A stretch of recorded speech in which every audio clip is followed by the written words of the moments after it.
All right. So we've got the different documents that we can go back and reference. Let's get into what the work's going to look like this afternoon. So what I want to do is I'm going to dive into the actual standards document so you can see what those standards are and what they look like, which will answer a lot of your questions around how are the eras kind of proposed to be. And then what I'd like to do is just kind of set up how the conversation's going to go, and I'd like to do one of them together as an entire group. And then I want to possibly, maybe I can kind of arrange the tables in such a way so we can have all of our high school folks having conversations around them model after our model, and then we've got a 7th grade and a 6th grade, and kind of let us kind of dialogue through. But I want to do one as a model together after lunch, and then I'll kind of set you guys off at your tables to dig into it. So let me set that up and let you review that. And again, we'll take lunch at 11:15 and come back at 12:30. Or sorry, 11:15 and come back at 12:30. Yeah, I did say that right. All right. So in your Google folder, at the very bottom, you have the Project World official blueprints. To create a context for you. So at the bottom, you're going to see different tabs. To create a context, though, a blueprint. A blueprint is essentially the fancy word for assessment design.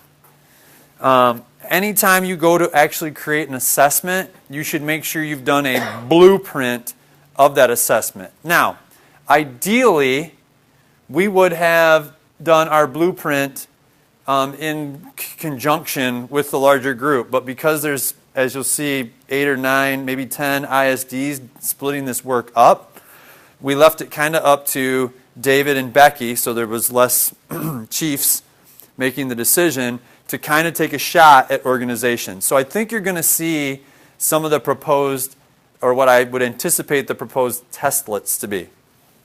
All right, so what does that all mean, Mark? So what that means is that what they have done is they've poured through the 6th grade standards, the 7th grade standards, and the U.S. World and History, or the World History standards, and they have kind of clumped them together in groups that make sense. That being said, you are going to be able to work on these as a team through these, and we're going to essentially get into a conversation around what does this particular standard demand for assessment, and how might we go about assessing it, making note of what is that depth of knowledge, which I would use this chart to support me in that, right? The color grid, that's going to help us with our depth of knowledge recognition. And then what are some of the ideas? It's mainly just kind of a conversational vomit around what are all the different ideas or ways or approaches that we might go about assessing it. So there's going to be awkward silence. There's going to be, yeah, and some of them might go faster than others. But literally what they've done here is set up the expectations side by side. This is going to be 6th grade. That's why the 6th grade is first. And it looks to me like this testlet would be organized. So we were asking about how they might organize them. It looks like they're going to do G131, G132, G133. See if there's a 4 or not. No. So it looks like actually 6th grade you might only have those 3. You might be responsible for kind of creating that testlet. So you would be creating probably 9 to 10 questions or so around those 3 standards. And that would be the work that you would do. 7th grade, W211, W212, 213, 214, 5. Oh, here's another 6th grade one. But I bet that's still referring to 7th grade because it's in that order. And then the bullet points, the dreaded bullet points, right? I might have to clarify on that. Oh no, it's just another 6th grade. So there is another unit for 6th grade and another for 7th. So I'm guessing, oh, wait a minute. This can't be right. Where's the U.S.? I'll have to look at that. So over here then, for special notes, what he's describing here is that if these two could be combined together to kind of cheat, if you will, to give you a straight way to attack it. So for this second item here, this G132 and G132 for 6th and 7th grade, you're probably going to just take the perspective of using maps of physical features, land use, and transportation to generalize about the reasons for the distribution of population. So that's going to be really what you're going to write the question to, but you're going to have to write the question to this through these different lenses. So you're going to have a foundational question around this. The world thinking in spatial terms, a population and migration question, and a culture question, and a globalization question. So you might have 1, 2, 3, 4, 5, 6 different questions around that particular standard because of having to think through this applied in these different geography lenses, or lenses, if you will. All right, that's what the lenses are for, and those are for 6th grade only.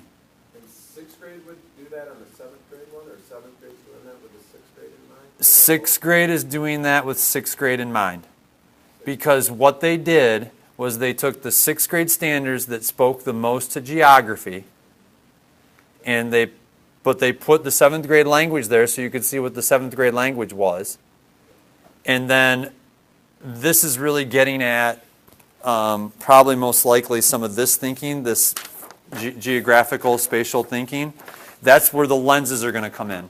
And that's why you want to ask questions around all those different geography type lenses, because you want kids applying all the different lenses so they can choose what they are going to apply in the future. And they want to be practicing those lens skills around this idea. And I want to look at that a little bit deeper, but because we're going to leave in 10 minutes, I want to let you explain. I don't want to get too much into the conversation. But for the high school folks, I'll pull you back together because I think that those 7th grade standards are possibly going to be the standards that you guys might be doing for the high school. Don't we want to do Era 6 and 7? I think what they have is Era 6 and 7 on that. Oh, is there more that I didn't see it? It maybe wasn't coming up for me. Well, it's just like this is analyzed. Yeah, okay. They didn't put the Probably U.S. Era. in front of it. That's why it threw me off. It's probably Era 6. You're right. Yep, that's it. Yep. So there you go. So you got it. Era Yep, so it's there. and Era 7. It wasn't translating for me on here, so. I think. Yep. Yep. Okay. And literally, we're just going to get into a conversation around it, and we'll do that together. We'll pick one and tackle it together and just kind of talk through it and get a feel for it. And then I'm going to kind of break you guys off into tables to kind of do that same thinking and conversation. And then just come up with creating items. And what we'll do is a ton of brainstorming. And then as we get to that 3 o'clock, 3:30 time, we'll say who's going to take charge of writing the item. And naturally what will happen is somebody will either have kind of an extra background or a knowledge of a resource, and they'll get some really good ideas going around a specific bullet point or standard, and that person would probably most logically kind of take responsibility for actually writing the question item, because you're not going to necessarily write the item today. You're just getting your thinking around it clarified. And we're constantly asking, are we fully assessing what the standard's asking us to assess? And that's the question we're going to keep asking ourselves. But I'll model that at 12:30. All right, so you got just about 5-10 minutes. I want you to kind of pour through these and look at those lenses and things, and then I'll kind of check in, and then at quarter after I'll say, all right, let's hit lunch, and I'll see you the next time. All right, so sure. You're showing like the content expectation for 6th grade and the corresponding expectation Yes. for 7th, and just Yep. the same standard, but they're asking different things. Yep. I guess I need clarification on, so if Keith is writing a 6th grade test question with the content expectation for 6th grade, and Uh-huh. is he just keeping the 7th grade expectation in the back of his head? Yes. You know what a 7th grade teacher is going to ask about the same thing? But the 7th grade teacher will no longer be asking about the same thing, right? The reason that's written that way is because it used to be the 6th grade teacher taught those skills from the, I don't know if it's Eastern or Western, but the Eastern perspective, and then the 7th grade, well, probably Western, and then the 7th grade teacher taught it from the Eastern perspective. Instead, what we're doing now is the 6th grade teacher is going to teach it from the world perspective. Okay. 6th grade teacher from the world perspective. I might have said 7th. And the 6th grade teacher is going to assess it, and the 7th grade teacher will not need to assess it then? Right, It's already been covered? right. Okay. Thank you.